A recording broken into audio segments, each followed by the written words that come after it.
내가 할머니들하고 사진 찍을 때 정말로 복장 터질 때가 많아요. 할머니들이 사진 찍자고 하고 다 이렇게 쓰면은, 자, 신부님 웃으세요. 딱 웃으면 할머니들이 막 찍으면서 핸대는 소리가, 신부님 근데 왜 내가 나와? 왜 내가 나와? 막 이래요. 막.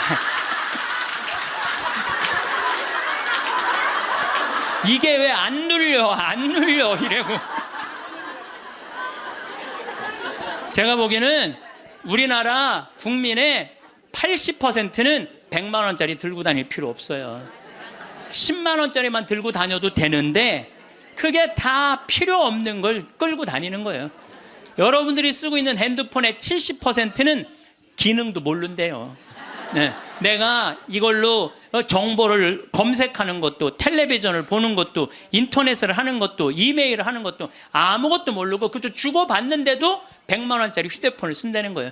여러분들이 쓰고 있는 살림살이의 70%는 손도 한 번 안 된대요. 여러분들이 지금 쓰고 있는 살림살이 생전 쓰는 게 30%도 안 돼. 시집 올 때 그걸 싸갖고 들고 와갖고 이걸 버리지 못하고 평생을 이사 갈 때마다 들고 다니는 거야. 한 번도 쓰지도 않을 거. 그러니까 우리가 좀 인생을 좀 홀가분하게 살아갈 필요가 있는데 너무 많은 걸 지고 살아가기 때문에 인생이 힘든 거예요. 버릴 건 버리고 가져갈 것만 가져가야 되는데 다 가져가려고 그러는, 다 가져가려고. 여러분들 별장의 70%는 필요 없는 공간을 쓰고 있대요. 별장의 70%는 필요 없는. 그러니까 우리가 그 필요 없는 것만 걷어내도 인생살이 홀가분한 거예요. 인생살이. 제가 끊임없이 제가 말씀드리지만은 여러분들 자녀들이 태어나갖고 계속 학원 보내고 이 학원 저 학원 보내는 게 애들을 사랑해서 보내는 게 아니에요. 욕심 채우기 급급한 거예요. 욕심 채우려고 애들을 불행하게 만드는 거예요. 애들은요 끌고 다니는 게 사랑이 아니에요. 애들은 엄마 아빠가 같이 놀아주고 같이 놀아만 줘도 여러분들 애들은 행복해요. 저도 역시 인생 살면서 욕심 때문에 힘들 때가 참 많았어요. 제가 막 생태마을 꾸밀 때 뭐 주머니에 돈 한 푼 없었고, 물론 우리 할아버지 신부님이 도와주긴 했지만 이것저것을 계속 내가 이거 하고 싶고 저거 하고 싶고 욕심을 피다 보니까 내 인생 자체가 힘들더라고요. 그래서 5년 전부터 아무것도 안 하는 거예요. 아무것도 안 하고 몸 안에 강의 열심히 다니고 청국장 열심히 만들고 이런 것만 하니까 사는 게 너무너무 즐거운 거예요. 근데 내가 집 한 채를 짓는다, 성당 하나를 짓는다, 뻥뻥 터질 때는요 인생이 힘든 거예요. 여러분들 인생 살면서 가장 무서운 단어가 뭔지 아세요? 확장 이전이야. 확장 이전. 인생 살면서 가장 무서운 단어가 확장 이전이에요. 내가 지난번에도 아침마당에 나가서 얘기했지만 내가 25평에 살아. 여러분들 25평이면요 고래 등짝에서 사는 거예요. 우리 조상들은요 1m 80, 1m 80 학고방에서 살았어요. 여러분들 옛날에 그 토담집에 들어가 보세요. 고개 들면 머리가 닿아요. 그리고 방 안에 앉으면 4-5명 앉으면 엉덩이 들이밀 데가 없어요. 거기에 7-8명 나봐. 방 안 한가득 자식 새끼를 낳아놨다는 말이 그거야. 고만한 방에서 사는 거야. 그런데 지금은 25평이면요 10m, 10m도 넘는 방에서 사는 거예요. 얼마나 넓은 데서 살아. 근데 50평짜리 아파트 산 친구가 집들이 한다고 가보니까 우리 집 25평이 그 집 화장실에 들어가게 생긴 거야. 이 친구가 자랑을 해내. 5억 주고 샀는데 8억으로 뛰었다고. 이 사람은 3억에 25평에서 25평도 거기도 충분한데 확장 이전에 욕심이 드는 거야. 나도 2억 대출 받아서 50평으로 확장 이전을 해야 되겠다. 그래갖고 대출을 받아갖고 확장 이전을 했어. 근데 했는데 하는 날부터 행복할 줄 알았더니 그날부터 너무 인생이 힘들어. 왜냐하면 25평에서는 25인치가 볼만했는데 50평에 25인치를 갖다 놓으니까 테레비가 요만하네. 테레비 어떻게 해야 돼? 확장 이전해야 돼요. 테레비 확장 이전해야 돼. 냉장고 25평에서는 투도어 그냥 괜찮았어. 근데 50평에 갖다 놓으니까 쓰레기통 같아. 어떻게 확장 이전해야 돼? 6도어로 확장 이전해야 돼요. 그런데 도대체 25평에 살 때는 이 아반떼 타고 다녔을 때 하나도 안 창피했어. 왜냐하면 그 25평에 사는 사람들은 다 엑센트, 무슨 K3, SM3, 뭐 소나타 이 정도인데 50평에 이사 가보니까 벤츠, BMW, 아우디네 다. 도대체 아반떼를 끌고 저녁 시간에 그 동네로 퇴근하고 싶지 않은 거야. 창피해서. 그래서 밤 10시에 아무도 안 볼 때 밤 10시에 집에 내 집인데도 그게 확장 이전 때문에 생긴 고통이에요. 여러분들 이 동부건설, 동부철강 얼마나 잘 나가던 회사예요. 그런데 60개 계열사로 늘리는 바람에 도저히 회사를 유지 못하니까 1조 얼마를 분식회계를 해갖고 여러분들 투자자들 싹 날려. 지금 그 회장님은 지금 12년 감옥형이에요. 그냥 동부철강, 동부건설, 그냥 동부화재 하지 뭘 확장 이전을 한다고. 그 바람에 그 호의호식할 수 있는데 감옥에 가 있잖아요. 한순간에 무너지는 거야. 한순간에. 그러니까 여러분들도 인생 한순간에 무너지고 사기당하는 건요, 뭐 때문에 그러는 줄 알아요? 마음 안에 욕심 때문에 그러는 거예요. 이게요, 나만 잘 살라고 그러는 욕심은 무서운 거야. 욕심을 부려도 다 같이 잘 살라고 그러는 욕심을 부려야 돼. 욕심을 부려면. 근데 대한민국 사람들은 나만 잘 살라고 그래. 살려면 다 같이 잘 살아야 되는데. 그래서 여러분들도 제발 다 같이 잘 사는 욕심을 좀 부렸으면 좋겠어요. 나만 잘 살, 나만 잘 살. 다 같이 잘 살라고 그러는 욕심을 부려야 되는데 자기만 잘 살라고 그러는. 여러분들도 인생 살아가면서요, 언제 괴로우냐면은 이놈의 확장 이전하려고 그럴 때 괴롭다니까. 내가 100명 들어오는 식당을 운영하고 있어. 근데 뭐 50명이 더 와. 150명이 와. 바글바글해. 자리가 없어. 자리가 없어. 그러니까 내가 150명 들어오는 가게로 확장 이전을 하면은 저 50명까지 받을 텐데 악마가 속삭여요. 그럼 150명 들어가는 걸로만 하면 참 좋은데 확장 이전을 할 때는요 300명 들어오는 걸로 해요. 사람이 다 그래. 이상하게 300명 들어오는 걸로 해. 그 돈 벌고 싶은 욕심에서 그런 거예요. 그게 아주 미세한 차이인데요, 그 욕심을 부리지 않는 사람은 인생을 실패하지 않고 그 욕심을 끊임없이 부리는 사람은 끊임없이 망하는 거예요. 그래갖고 300명 들어오는 걸로 했는데 150명이 들어오긴 들어와. 근데 나머지 150명이 안 들어와. 이건 원래 없던 사람인데 욕심이야. 그러니까 안 되니까 주방에다가, 주방장 안 되겠다, 그 사골 국물에 우유 풀어라. 우유. 망하는 건 순식간에 망하는 거예요. 근데 여러분들 욕심 중에 진짜 무서운 욕심은요, 자식 욕심이에요. 돌대가리를 서울대학에 집어넣으려고 그러는 욕심. 이 욕심이요 대한민국을 불행으로 만드는 거예요. 이 욕심을. 제가 이거 뭐 방송 때 이거 죄에 대해서 얘기할 때 했는데, 어느 고등학교 명왕성이라는 영화 찍은 감독 얘기예요. 고등학교 2학년 아이가 전교 2등을 했다는 거예요. 근데 이 엄마는 전교 2등 하는 아이한테 매일 이 바보 같은 년은 네가 뭐가 모자라서 1등을 못해요. 여러분들 전교 2등이면 어딘데. 전교 2등이면 여러분들 내 자식이 전교 2등하면 고맙다고 그래야 되지 않아요? 나는 진짜 고등학교 1학년 때 전교 610명 중에 597등 했다니까요. 내 뒤에 딱 13명 있어요. 13명. 걔네들이 어떤 애들이냐면 태권도부 조종부 애들이었어. 민간인으로 내가 단연 1등이었어, 뒤에서. 그런데 제가 여러분들한테 말씀드려요. 저는 어렸을 때부터 이날 때까지 항상 즐겁게 놀았던 기억이 많아요. 공부했던 기억보다는. 근데 저는 참 행복해요. 근데 공부만 했던 사람들하고 얘기해 보면요, 행복했던 기억이 없대요. 그럼 누가 남는 장사야? 맨날 놀고 맨날 행복한 내가 남는 장사 아니에요. 그게 남는 거예요. 그러니까 여러분들 자식들 공부 못한다고 구박할 게 아니라는 거예요. 행복한 길을 찾아주면 되잖아요. 그리고 난 고등학교 2학년 때 전교 꼴등을 했어도 꿈은 있었어. 신부가 되고 싶은 꿈. 나는 고등학교 2학년 때 신부 원하면 그냥 다 가는 줄 알았어. 근데 딱 올라가 봤더니 공부를 잘해야지 신학교를 가는 거예요. 내 성적 갖고는 어린 반푼어치도 없는 거예요. 내 성적 갖고는.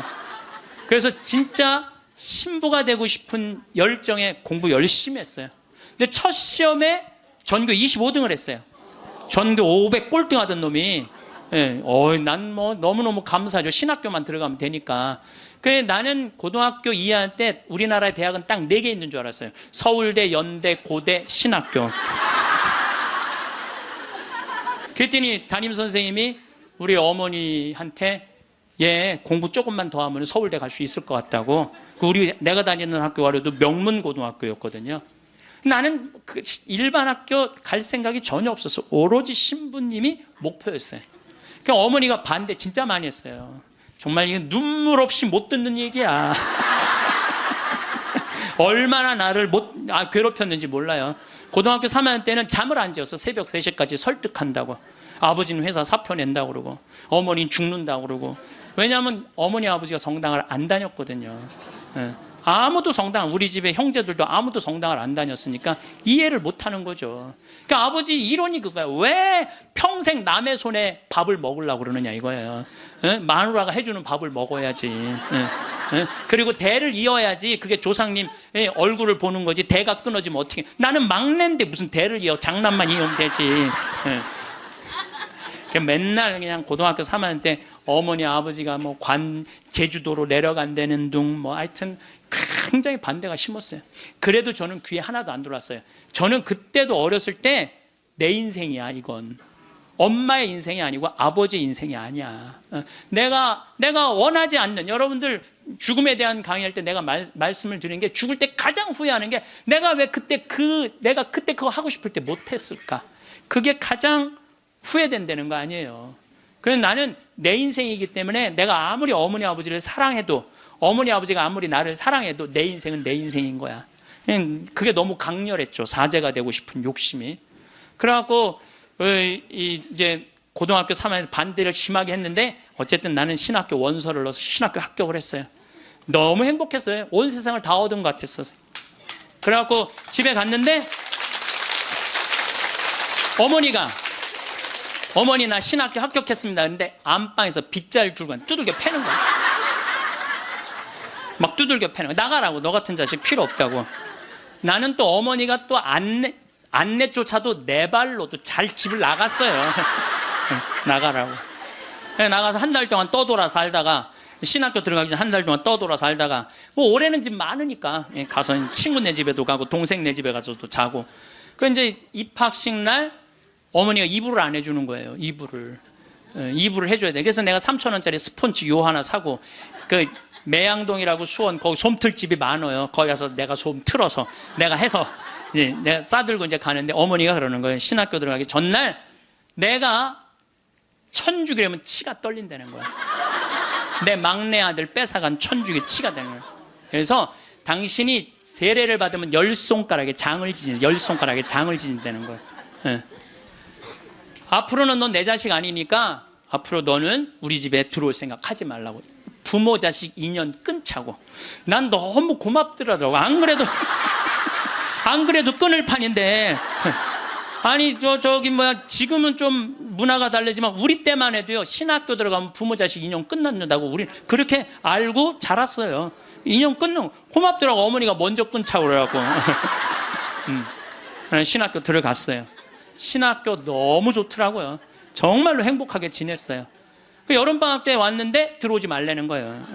들어오지 말라고 그래도 여름방학 때 신학생 얼마나 바빠. 중고등 캠프 따라가야지, 초등학교 캠프 따라가야지, 청년 캠프 따라가야지, 신학교 무슨 연수 있지. 집에 들어갈 시간이 어디 있어. 들어오지 말라고 그래도 그게 먹히지가 않는 거죠.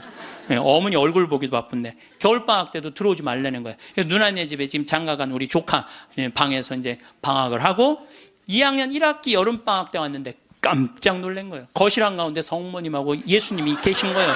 거실 한가운데.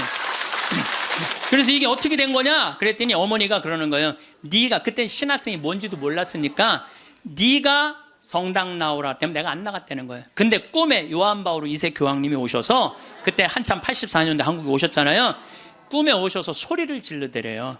이 집이 신부가 날 집인데 고집을 피면 어떻게 하느냐고. 근데 그 소리가 너무 커갖고 깨어났는데 너무 놀랬대요. 천둥 소리 같이 컸대요. 그래서 내 아들 팔자가 신부 팔자인가 보다. 내가 마음을 고쳐 먹어야 되겠다. 그리고 당신이 성당에 나간 거예요. 내가 거실 한가운데 성모님하고 십자고상 있는 거 왜 놀랬느냐 하면은, 고등학교 2학년 때 어머니가 내 방에 있는 성모상, 십자고상 다 버렸거든. 내 친구한테 주고 갖고 가라고 버리고. 그래서 내 손바닥만한 성모님이 있는데, 그 성모님은 내가 너무 좋아하는 성모님이야. 그래갖고 이 성모상은 내가 학교 갈 때 꼭 그래서, 성모님 나하고 같이 학교 가야 돼. 여기 있으면 죽어. 그래서 이제 가방에 넣어갖고 학교 가요? 그럼 어머니가 버리려고 내 방 딱 방문 열으면 없대는 거야. 분명히 있었는데. 성모님이 발이 있는 것도 아니고. 저녁에 오면 내 방에 또 가방에 딱 꺼내놓고 다음날 학교 가자 성모님 그래갖고. 아이 근데 성모상이 거실 한가운데 있으니 얼마나 놀래요. 근데 어머니가 누구한테 얘기를 하고 나가? 성당 나가면 10손가락에 장을 찢은다고 그러는데. 저녁 먹으면서 이제 당신이 세례받은 사연을 얘기를 하더라고요. 근데 그 얘기를 다 듣고 숟가락을 딱 내려놓고 어머니 나하고 부엌에 좀 가자. 부엌에 왜 가니? 가스불 켜놓고 장지지로 가자. 장지지로 10손가락에 장지지로. 성당 나가면 10손가락에 장지진다며. 내가 언제 그랬냐는 거예요. 근데 요즘은 어머니가 이런 말씀을 하세요. 미안하다고. 그렇게 좋아하는 건데 저렇게 좋아하는데 내가 왜 이렇게 말렸는지 모르겠다고. 여러분들 자식이요 좋아하는 걸 시키세요. 여러분들이 좋아하는 걸 시키지 말고 자식이 좋아하는 걸 시키세요. 우리 집에 참 재밌어요. 우리 집은 조카가 6이 있는데 얘네들이 또 다 애들이 돌머리야. 그래서 서울에 학교 다니는 애 단 한 명도 없어요. 6명이 다 그렇게 지방대학을 저지하겠다고 저지방 우유를 그렇게 먹였는데도 다 저지방대학 다 저지방대학. 근데요 얘네들이요 착해요. 정말 착해. 애들이 어느 정도로 착하냐면은 집안 모임에 빠지는 애들이 없어요. 나와라 그러면 다 와. 애들이 다 오고 참 뭐 자기 자식 잘하면 팔불출이라고 그러지만 하여튼 우리 애들이 다 돌머리예요. 그건 확실해. 근데 얘네들이요 이번에 얼마나 대단한 일을 했느냐 하면은 이제 첫째 이제 제일 누나 아들이 이제 둘째 큰형 딸이 있고 그런데 둘째 형 큰형 딸아이가 뭐 대학을 나와갖고 개 옷 만드는 걸 좋아해. 개 옷. 그래서 취직을 안 하고 개 옷만 만드는 거야. 개 옷만.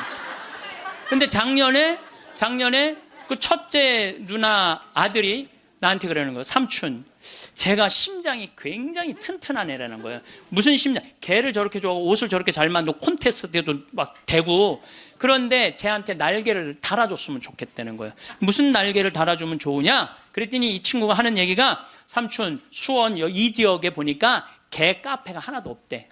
그래서 쟤한테 개 카페를 차려주면은 카페도 잘 운영하고 옷도 잘 만들어서 참 행복하게 살 것 같다는 거예요. 그래갖고 자기네들끼리 이제 6 애들이 모여갖고 회의를 계속 하는 거야. 어떻게 하면은 개카페를 어느 가게도 자기네들끼리 보러 다니고. 여러분 이게 보통 쉬운 일이 아니거든요. 근데 자기네들끼리 다 하는 거야. 그러더니 삼촌, 근데 내가 또 선경 지면이 있잖아요. 우리 조카 애들이 머리가 돌머리니까 우리 형제들한테 무슨 얘기냐면 쟤네들 변변하게 취직 못할 것 같으니까 우리 쟤네들을 위해서 개 모임을 해두자. 그래갖고 개 모임을 계속 해갖고 돈을 많이 모아놨어요. 걔네들을 위한 돈을 모아놨어. 그래갖고 이제 돈을 모아놨는데 지원을 해달라는 거예요. 통장은 내가 갖고 있으니까 니네들 계획서 갖고 와봐. 계획서를 갖고 왔는데 기가 막히게 해왔더라고. 그래서 좋아. 그러면은 내가 지원을 해줄게. 그래갖고 이제 그 형제 황씨 사랑의 통장이야 이름이. 예. 그때 황씨 사랑의 통장 거기서 애들을 2억에 내야 되는 걸 자기네들 손으로 다 치라고 해갖고 1억에 가게를 낸 거야. 예. 가게를 냈는데 요즘 얼마나 가게가 잘 됐냐면 손님이 너무 많이 와갖고 티켓을 준대. 몇 시에 오라고 이렇게. 여러분들 저는 우리 애들을 보면서요 내가 걔네들이 서로 친하고 그래. 야 얘네들아 니네들이 왜 서로 그 막내집 딸은 그러니까 둘째 형님 딸은 커피 바리스타 배워갖고 커피 내리고 그 오빠는 기획하고 커피 기계 사주고 그리고 큰형 딸은 거 운영하고. 이게 쉬운 일이 아니잖아요. 그래서 내가 불러갖고 걔네들한테 한마디 했어요. 야 니네들 중에 서울대학 다니는 애 한 명만 있으면 니네들 절대 이렇게 안 돼. 니네들이 다 저지방 다니기 때문에 이렇게 친한 거야.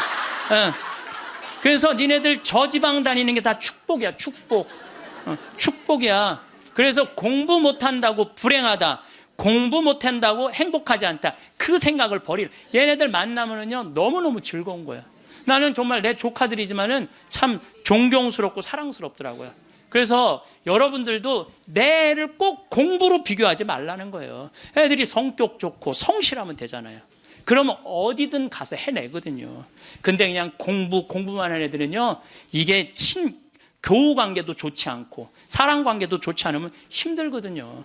며칠 전에도 갔더니 손님들이 꽉 차 있더라고요. 내가 이렇게 가서 보니까 가끔 시차를 나가야죠, 내가. 참 기특하더라고요. 그래서 이 세상이 막 험난하다고 그러지만은 그렇게 형제들끼리 어울려갖고 그렇게 하면은요, 세상 살아가는 게 험난하지가 않다니까요. 근데 우리는 너무 개인적이고 너무 이기적이야. 서로 협동할 줄을 모르는 거야. 그러니까 이 세상 이렇게 잘 먹고 잘 사는데도, 제가 늘 말씀드리잖아요. 대한민국의 5,000년 역사상 이렇게 잘 먹고 잘 산 적은 없어요. 5,000년 역사상. 그런데 왜 국민들은 행복하지 않다고 그래? 이게 나누지 못해서 그래. 나누지 못해서. 너무 이기적이라 그래. 너무 이기적이고 사랑을 할 줄 몰라서 그래. 제가 이제 다음 강의 때는, 이번에는 죽음 껴안기로 9시간 했으니까 다음에는 삶 껴안기로 강의를 할 거예요. 삶 껴안기로. 삶 껴안기 때 사랑을 얘기를 많이 할 거예요. 지금 우리 이 대한민국 사회가 가장 필요한 게 뭐냐면 사랑이에요. 예수님이 말한 사랑을 살지 않기 때문에 우리가 각박한 거예요. 여러분들, 우리가, 제가 요즘 그런 공부를 이제 강의 준비를 하면서 조사를 해보니까요, 우리보다 훨씬 가정적인 나라들이 훨씬 많아요. 우리보다 가정적인 나라가 훨씬 많아요. 그래서 여러분들, 이제 우리가 생각을 좀 바꾸고 삶을 좀 바꿔야지 이 세상도 행복하고 죽을 때도 행복하게 죽을 것 같아. 자, 마지막으로 우리 교황님께서 행복 10계명을 작년에도 내놓고 올해도 내놓으셨는데, 내가 이게 내용이 너무너무 편안하고 좋아서 여러분들한테 소개를 해드립니다. 우리 교황님이 뭐라고 그랬냐면, 자신의 방식대로 인생을 살되 타인의 인생을 존중하라. 이게 참 좋은 것 같아요. 우리는요, 남 잘 되는 꼴을 못 봐요. 남 잘 되는 꼴을 일단 깎아내리는 거야. 내가 하면 로맨스, 남이 하면 스캔들이야. 근데 남이야 어떻게 살든 내 멋에 살 줄 알아야 돼요. 남이 어떻게 근데 우리는 자기 멋이 없는 거야. 자기 개성이 없는 거야. 아니, 우리 마리아, 그 아이가 8월 15일 날 태어나고 본명이 마리아인데, 마리아 그 개카페를 이렇게 하는 거 보면 자기의 삶이 있어. 자기의 영역이 있어. 저 지방대학 나와도 자기의 삶이 있고 자기 멋에 살아가는데, 계획도 있더라고요. 나중에 삼촌 아프리카 잠비아 하는데 자기가 크게 쏠 거라는 거예요. 그 계획도 갖고 있더라고요. 그래서 여러분들도 남하고 비교하지 마세요. 남하고 비교하는 순간 여러분들은 불행해지는 거예요. 제가 하느님한테 감사한 것 중에 하나가, 저는 남하고 잘 비교하지 않아요. 왜냐하면 비교해도 내가 안 되는 게 너무 많아. 키도 조그마고 얼굴도 씹다 뱉은 수제비 같이 생기고 안 되는 게 너무 많은데, 물론 나름대로 괜찮죠. 나름대로 괜찮은데, 남하고 비교하는 순간부터 행복은 날아가는 거예요. 그래서 교황님이요, 자기 방식대로 인생을 살라는 거예요. 근데 자기가 없잖아. 우리는 내가 없고, 누구 서울대학 안 가면 난 패배자고, 자식이 의사가 없으면 난 패배자고, 강남에 못 살면 난 패배자고, 이런 생각을 하고 사는 거예요. 꼭 이뻐야지 훌륭하고 잘생겨야지. 그러니까 꼭 이뻐야 돼요. 나는 요즘 들어서 얼굴보다는 마음이 훨씬 더 중요한 것 같아. 그리고 사실은 50 넘으면 다 거기서 거기예요. 50 넘으면 거기서 거기에 다 비슷비슷해요. 그런데 마음이 얼마나 아름다우냐에 따라서 다르다는 거예요. 마음이. 그래서 자기 방식대로 살 줄 알아야 된다는 거예요. 두 번째, 타인에게 마음을 열라. 우리 가운데 여기 계신 분들, 이런 생각하고 있는 분들 계실 거야. 인생을 살아가면서 상처 많이 받은 분들은 아무도 사랑하지 않을 거야. 아무도 사랑하지. 나는 주지도 않고 받지도 않을 거야. 이런 분들 있어요. 내가 인생 살아보니까 인간들 이게 쓸데가 못 돼. 인간들 믿을 게 못 돼. 나는 사랑 안 하고 살 거야. 뭐하러 살아 그럼? 그렇지 않겠어요? 사랑을 하고 살아야지 사람인데, 아무도. 제가 요즘 이렇게 이제 나이를 먹으면서 사람을 만나는 게 참 즐겁더라고요. 사람을 만나는 일이 참 즐겁고 신나더라고요. 그래서 이렇게 사람을 만나고 연락을 주고받고 친구를 도와주고, 물론 나도 도움을 많이 받죠. 여기 우리 교우들이 저를 정말 많이 도와주는, 그래서 정말 신나요. 나도 또 도울 수 있는 일이 있으면 얼마든지 돕고, 그러니까 타인에게 마음을 열 때 삶이 풍요로워지는 거예요. 인간관계가 굉장히 넓어지고 삶이 풍요로워지는 거죠. 다른 사람들에게 마음 열고 친절하게 대해야 된다는 거예요. 아까 제가 이 명동에서 이제 밥 먹고 들어오면서 문을 열어줬는데 한 20명 정도가 내가 문 열어주니까 계속 그냥 들어오더라고요. 내가 문을 열었는데 20명 정도가 계속 들어오더라고요. 그런데 여러분들, 이게 우리의 모습이에요. 서양에는요, 내가 문을 열어주잖아요. 뒤에 사람이 무조건 잡아줘요. 무조건 잡아줘요. 그리고 그 뒤에 오는 사람이 무조건 잡아줘요. 근데 아까 내가 문 열었는데 계속, 그리고 나한테 고맙다고 고개 숙인 사람 한 명도 없었어요. 그냥 가는 거예요. 우리가요, 얼마나 타인에 대한 배려가 없는지 몰라요.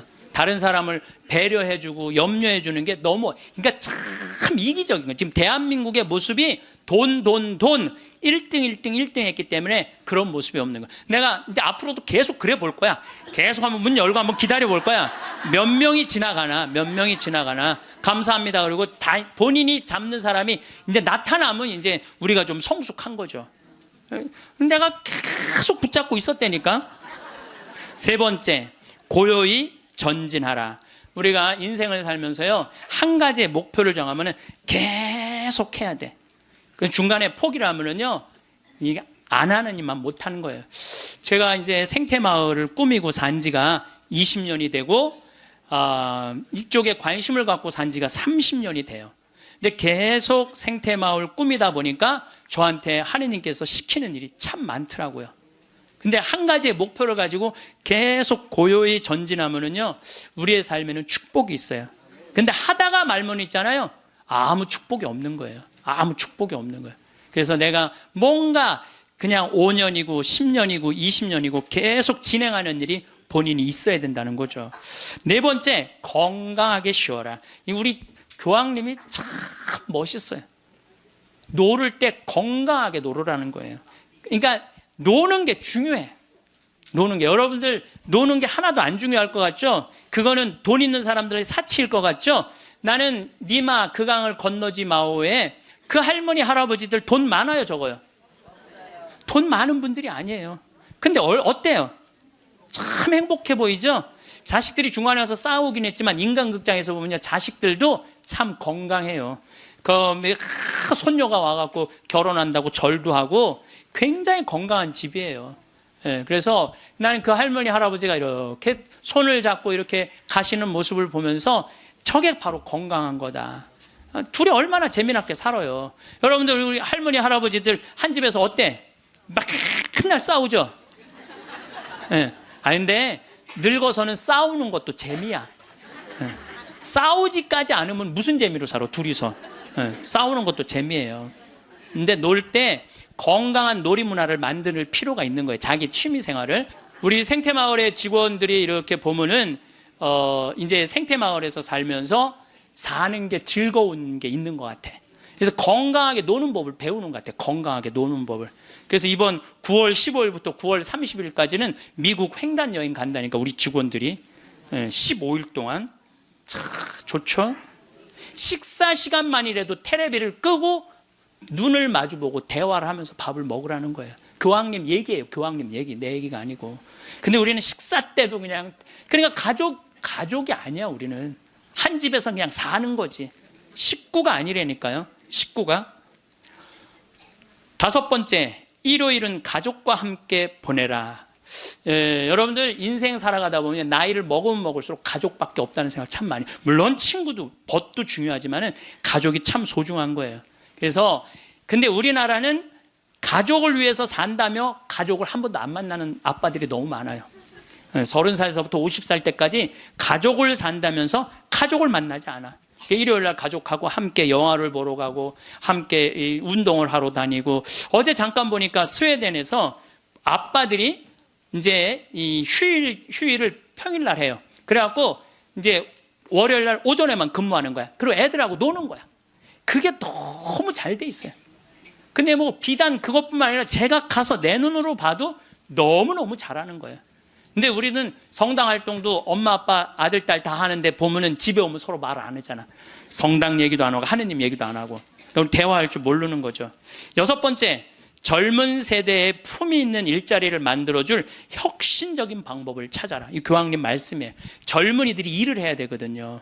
우리나라의 또 심각한 문제 중에 하나가 젊은이들이 일거리가 없는 거야. 일거리가. 그리고 젊은이들이 노동의 소중함을 몰라요. 저는 요즘 꿈꾸고 있는 게 하나 있어요. 뭐를 꿈꾸느냐 하면은 이제 대한민국 여기서 일 안 해도 돼요.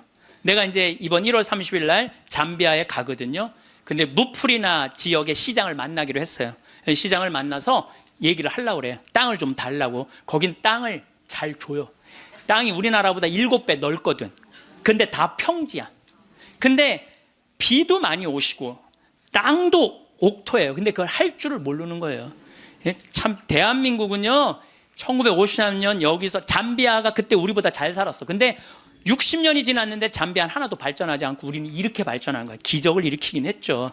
그래서 이제 거기다 땅을 사놓고 내가 하고 싶은 건 뭐냐면은 우리나라 노숙자들, 괜찮은 사람인데 노숙자 된 사람들 많아요. 예.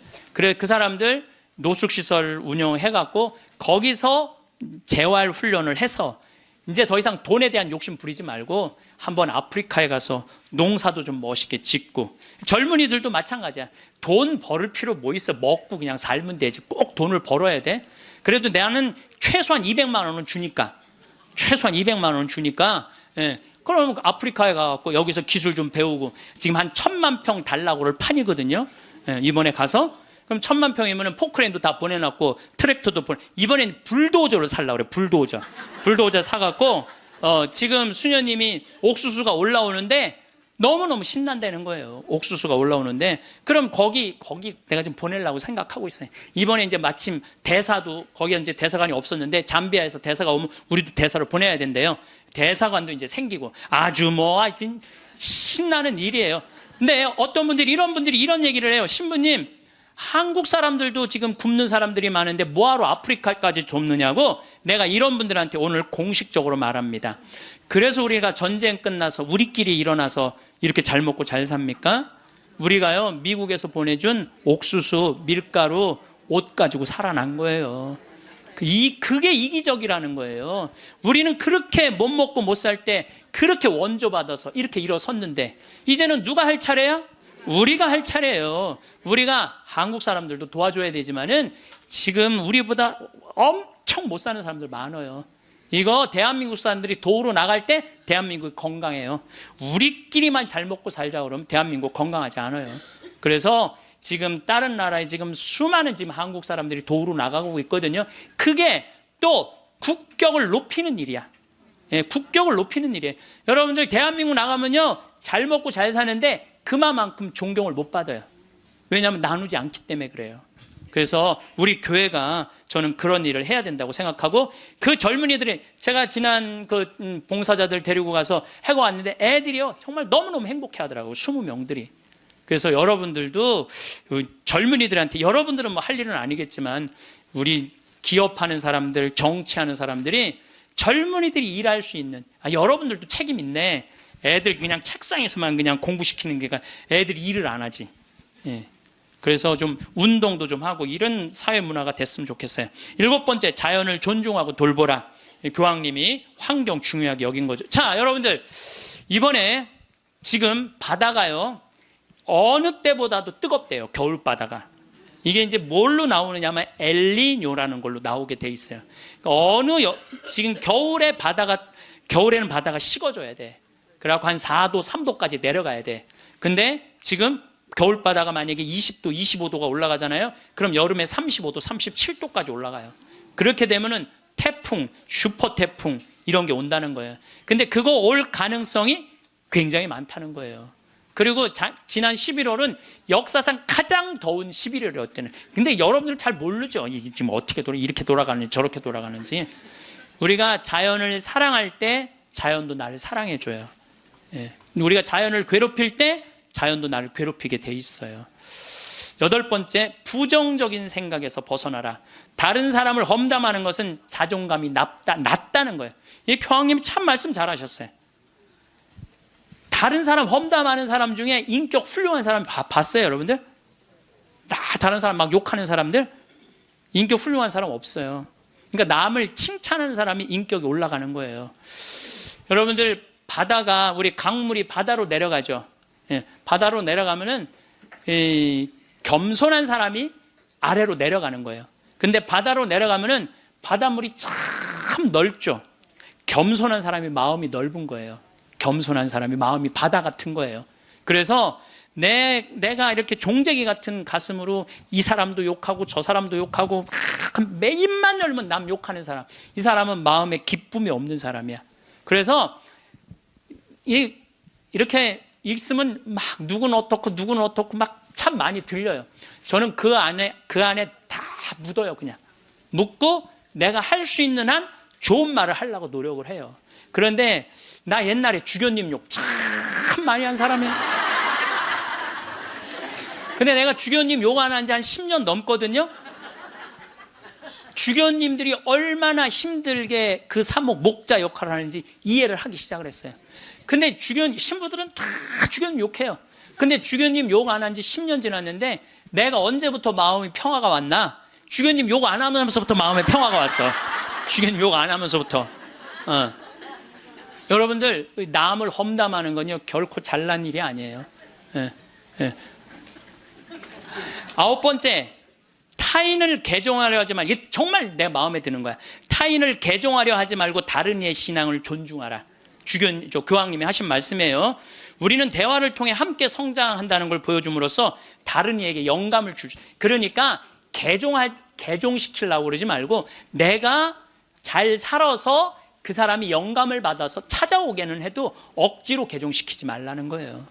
여러분들, 잘 믿는 사람 굳이 천주교로 끌고 올 필요 없다는 거예요. 잘 믿고 잘 사는 사람, 그 종교 무시해 가면서. 이건 내 얘기가 아니야. 교황님 얘기야. 근데 나는 그전에도 이 얘기를 참 많이 했어요. 그래서 욕을 참 많이 먹어서 종교 다원주의라고 막 욕하는 사람들도 있어요. 근데 여러분들, 그게 아니에요. 신앙은요 소신이야. 자기 소신. 그거 소신을 꺾는다는 건 목숨하고도 바꾸는 일이에요. 그러니까 저 이슬람이 저렇게 그냥 맨날 폭탄 터뜨리고 그러는 거죠. 나는 걔네들 개종시킬 생각 하나도 없어요.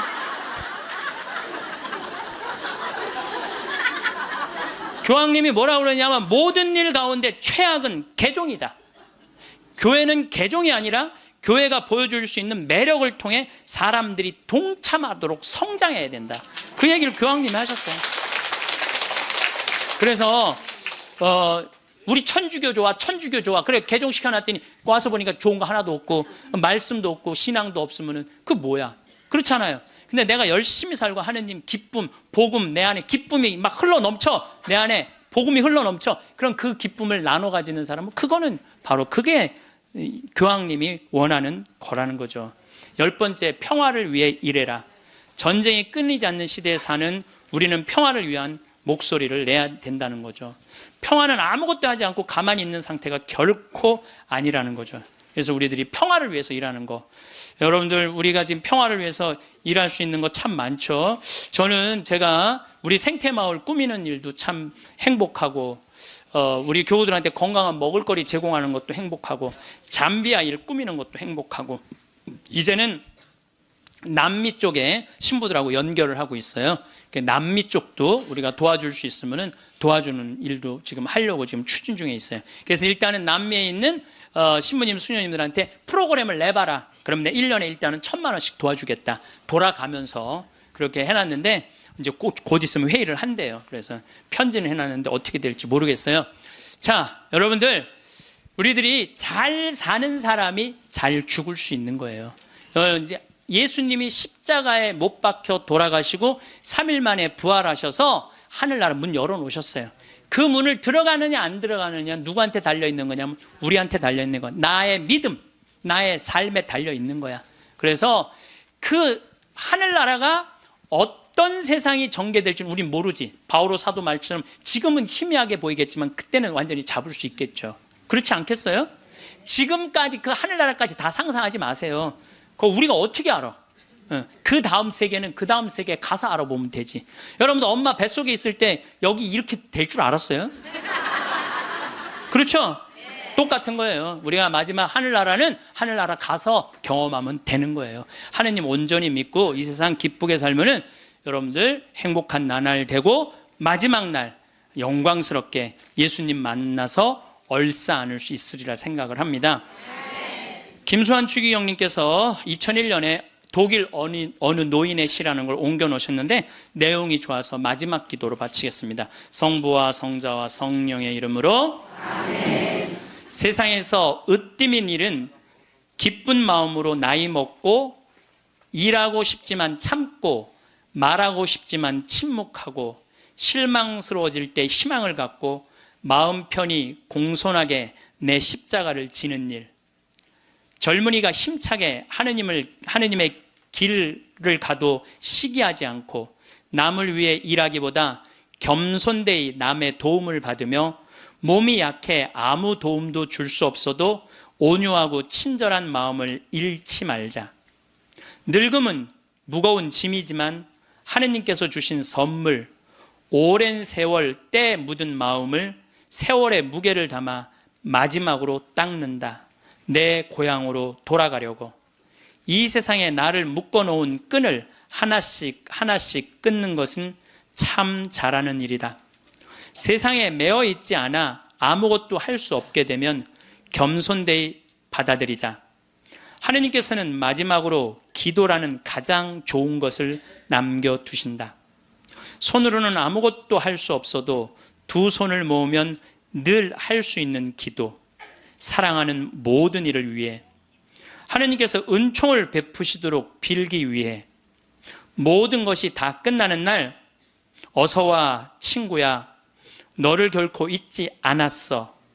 임종 머리맡에서 속삭이는 하느님을 만나게 될 것이다. 삶의 여정은 참으로 신비롭고 경이로운 모험입니다. 우리는 젊음의 열정과 에너지, 그 무모하면서도 아름다웠던 순간들을 지나 비로소 삶의 진정한 깊이와 의미를 이해하는 성숙한 때를 맞이합니다. 바로 지금 여러분이 서 있는 이 순간이야말로 인생의 가장 소중하고 의미 있는 전환점입니다. 과거를 돌아보면 우리는 얼마나 많은 것들에 마음을 빼앗기며 살아왔는지 깨닫게 됩니다. 성공에 대한 갈망, 타인의 인정을 받고 싶은 욕구, 뜻없는 경쟁 속에서 살아남으려는 몸부림들이 우리의 일상을 지배했습니다. 하지만 이제 이 시기를 통해 우리는 세상의 복잡하고 얽힌 굴레에서 벗어나 진정한 의미와 가치를 찾아가는 귀중한 기회를 얻게 됩니다. 지나온 세월의 경험들이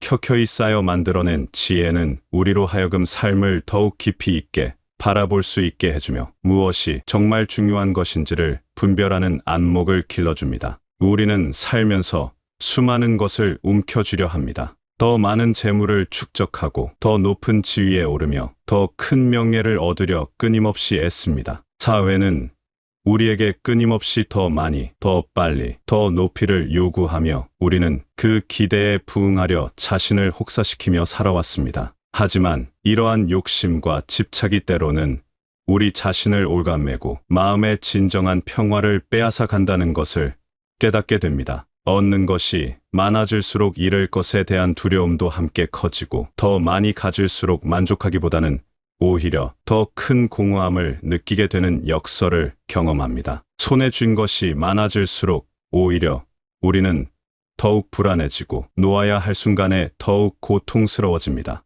마치 너무 많은 짐을 지고 가파른 산을 오르는 여행자처럼 무거운 짐은 우리의 발걸음을 더디게 하고 목적지에 도달하는 것을 방해합니다. 진정으로 행복하고 충만한 삶은 소유의 크기나 물질적 풍요가 아니라 마음의 비움과 정신적 자유에서 시작됩니다. 가진 것을 기꺼이 나누고 불필요한 것들을 용기 있게 내려놓을 때 우리는 비로소 진정한 자유를 맛볼 수 있습니다. 이는 단순히 물질적인 것만을 의미하지 않습니다. 과거의 상처, 미래에 대한 과도한 걱정, 타인의 시선에 대한 두려움까지도 내려놓을 때 우리 마음은 깃털처럼 가벼워집니다. 이런 비움의 지혜는 동양 철학에서 오랫동안 강조해온 가치이며 현대를 살아가는 우리에게도 여전히 유효한 삶의 원칙입니다. 부모로서 우리는 사랑하는 자녀들을 위해 세상의 모든 좋은 것을 주고 싶어 합니다.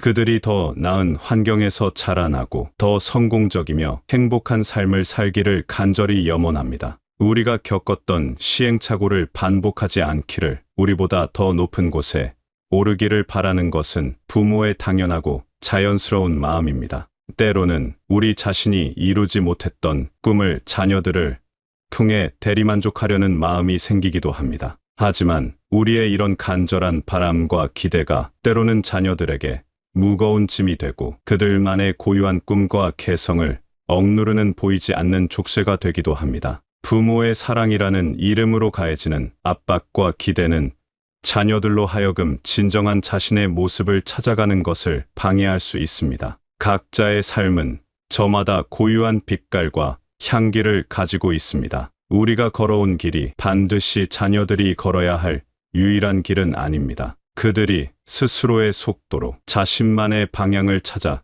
걸어갈 수 있도록 믿어주고 인내심을 가지고 기다려주는 것이 진정한 사랑의 표현일 것입니다. 때로는 우리가 이해하기 어려운 선택을 할 수도 있고 우리의 기대와는 다른 길을 선택할 수도 있습니다. 하지만 그것이 그들의 진정한 모습이며 그들만의 행복을 찾아가는 과정입니다. 자녀들이 자신의 내면의 소리에 귀 기울이고 자신만의 가치관을 형성해 나갈 때 우리는 그들의 삶을 온전히 존중하고 응원할 수 있어야 합니다. 설령 그것이 우리가 걸어왔던 길과는 전혀 다른 방향일지라도 그들의 진정한 행복은 그들 자신의 자유로운 선택과 결정 속에서 꽃피울 것입니다. 이런 믿음과 기다림이야말로 자녀에게 줄 수 있는 가장 큰 선물이자 축복입니다. 시간은 모든 존재에게 공평하고 무자비하게 흘러갑니다. 부자든 가난한 자든 권력자든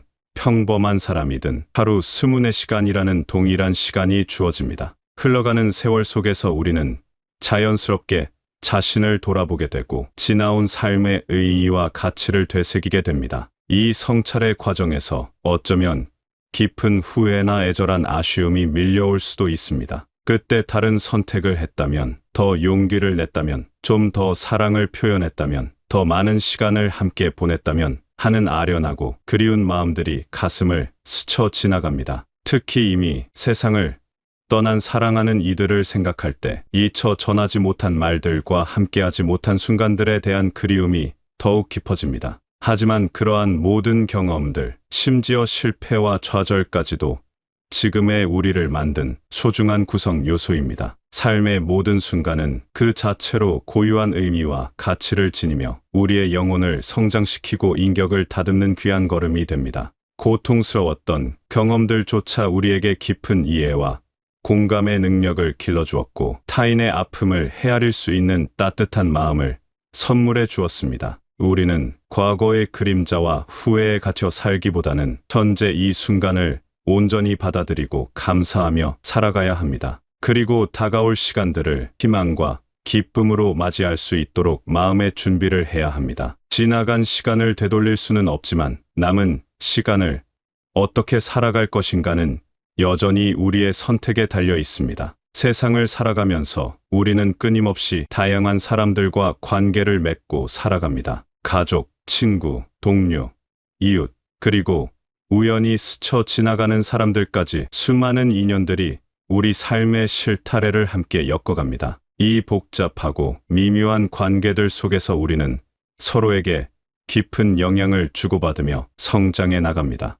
때로는 깊은 이해와 공감을 나누며 서로의 마음에 따뜻한 위로가 되기도 하고 때로는 예상치 못한 오해와 갈등이 생기기도 하며 상처를 주고받기도 합니다. 또 때로는 믿었던 사람으로부터 배신감이나 깊은 실망감을 느끼기도 하고 반대로 예상하지 못했던 사람으로부터 큰 감동과 도움을 받기도 합니다. 하지만 이 모든 희로애락의 과정을 통해 우리는 인간이라는 존재의 복잡성과 아름다움, 그리고 연약함과 강인함을 동시에 배워갑니다. 결국 우리는 홀로 살아갈 수 없는 사회적 존재입니다. 서로에게 기대어 살아가며 함께 웃고 울며 서로의 삶을 따뜻하게 채워주는 관계 속에서 진정한 삶의 의미를 찾게 됩니다. 타인을 진심으로 이해하고 존중하는 마음, 그리고 조건 없는 사랑과 친절을 베푸는 태도가 얼마나 중요한지를 깨닫게 됩니다. 다른 사람의 신념과 가치관을 존중하고 선입견이나 편견 없이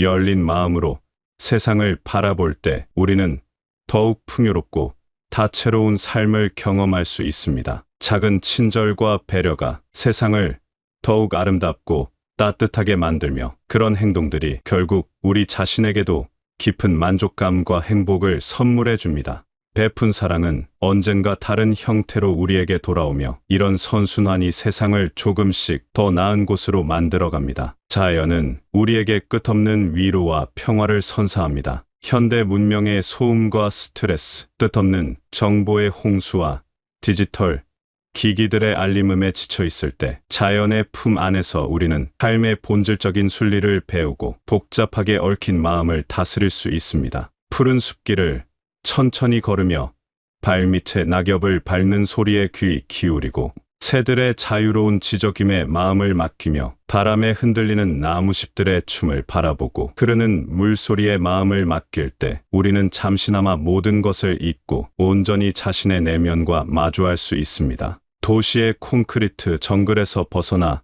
흙의 냄새를 맡고 맨발로 풀밭을 걸으며 밤하늘의 별들을 올려다볼 때 우리는 잊고 있었던 원초적인 평안을 되찾게 됩니다. 자연 속에서 우리는 인간의 작은 존재를 인식하게 되고, 동시에 우주의 거대한 흐름 속에서 자신의 위치를 발견하게 됩니다. 계절의 변화, 꽃이 피고 지는 순환, 생명의 탄생과 죽음의 자연스러운 과정을 통해 우리는 삶과 죽음에 대한 깊은 통찰을 얻습니다. 자연을 아끼고 보호하는 것은 단순히 환경을 위한 일이 아니라 우리 자신의 정신적, 영적 건강을 위한 필수적인 행동입니다. 자연과의 진정한 교감 속에서 우리는 잃었던 삶의 활력을 되찾고, 도시 생활 속에서 메말랐던 감성을 회복하며 삶에 대한 더욱 깊고 넓은 지혜를 얻게 됩니다. 한 송이 꽃에서, 한 그루 나무에서, 떠가는 구름에서도 우리는 삶의 소중한 교훈을 발견할 수 있습니다.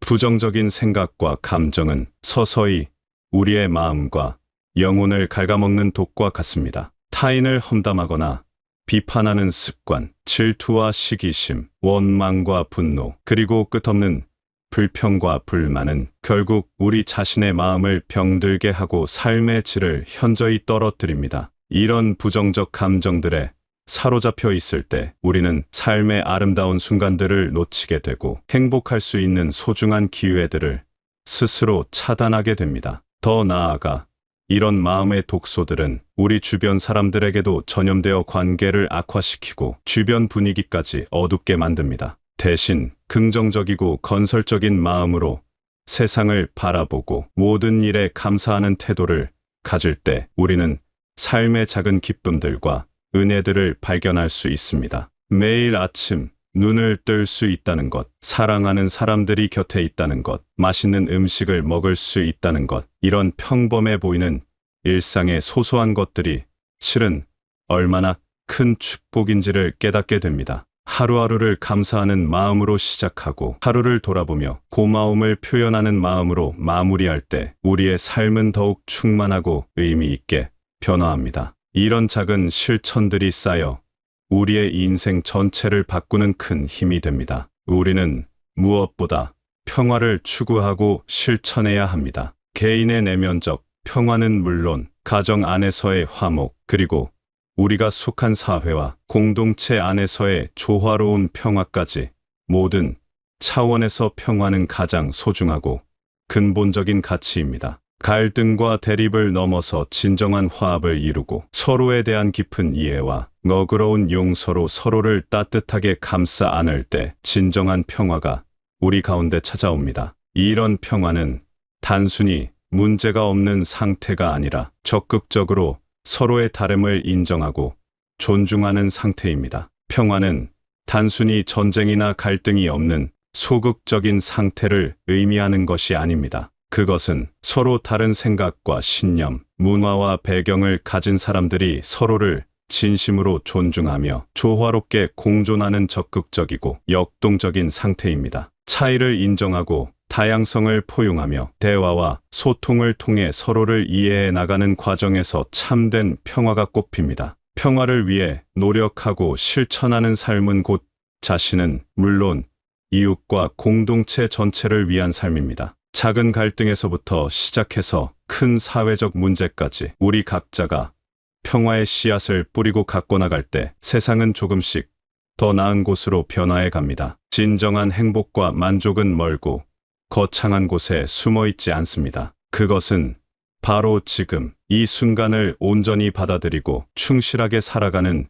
우리의 태도와 마음가짐 속에 있습니다. 과거에 대한 후회나 미래에 대한 과도한 걱정에서 벗어나 현재 이 순간의 소중함을 깨닫고 감사할 때 우리는 진정한 평안과 기쁨을 경험할 수 있습니다. 욕심과 집착을 내려놓고 조건 없는 사랑을 베풀며 서로를 진심으로 존중하고 배려할 때 우리는 삶의 마지막 순간까지도 평화롭고 기쁘게 맞이할 수 있는 준비를 하게 됩니다. 이런 삶의 자세는 단번에 완성되는 것이 아니라 매일매일의 작은 선택과 실천을 통해 조금씩 형성되어 갑니다. 이 세상에 존재하는 모든 이들이 각자의 삶의 무게와 고난, 예측할 수 없는 역경과 시련 속에서도 잠시나마 진정한 위로를 얻을 수 있기를 간절히 바랍니다. 그리고 아무리 어둡고 절망적으로 보이는 상황에서도 내일을 살아갈 작은 희망의 불씨를 발견할 수 있기를 소망합니다.